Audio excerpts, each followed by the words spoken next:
Hello everyone, this is Stefan from Lush and Salty Aquariums. I hope you're having a good day, a good week, and a good life, all things considered. I'm doing my best and I hope you are too. Let's be strong together and let our fish tanks help us maintain peace and sanity and serenity within our households and within our minds. I know it helps me. Enough with the philosophizing. You're looking at the redo of my jungly nano Betta tank, and you see the primary resident, this gorgeous white, or rather platinum half moon betta fish. He has a little bit of reddish pink in him, which has just come out in the last month or so.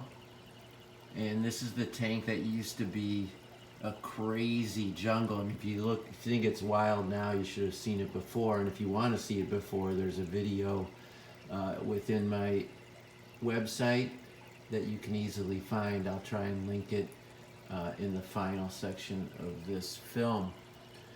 This white platinum betta was one of 5 I got from an eBay seller. He sent me 5 even though I only paid for 1. I've got a video on that crazy story as well. The original tank was just an out-of-control jungle that I let go on purpose. It was very healthy for the fish. I just got tired of its mess, and so I put a little bit of, I'll stress a little bit of order into it. But even now, the jungle is taking over. That's because of a couple things. One, I've got these immersed, or I should say emerged plants, pothos.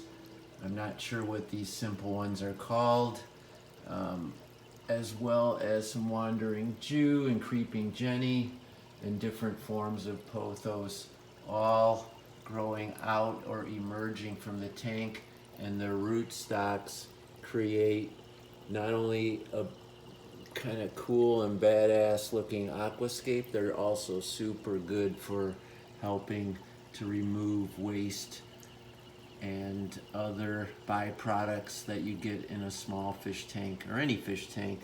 I'm only using a sponge filter, and so it could use all the help it can get, and I tend to like a lot of livestock, so even more critical. Now I took out everything except for a couple endlers and my cleanup crew, which consists of these little pygmy cories, a few amano shrimp, and obviously snails, and then some autosynclus catfish to clean the algae. I don't see one right now, but they're in there. The endlers are, I think there's 4 in here. There's nothing special about them, but they're more passive than the other guppies I had in here, which can become a bit agitating for this betta. Maybe they would pick at one another. I wasn't having that problem, but I thought the betta fish was not as comfortable as he appears to be now. As the guppies were really vigorous in how they swam around. The endlers are smaller and they just don't behave that way. So who knows, I might even add a couple more endlers before it's all over. Or take them out, I don't know. So I have trimmed the heck out of this Japanese clover.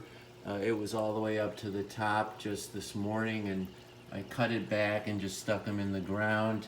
Same trick with the guppy grass, which is this sort of foreground plant. Super easy, folks, for any aquarium.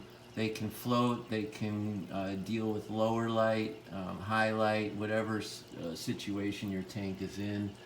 And I love them. I've got some of my fave Anubias, the petite, within this Java stone.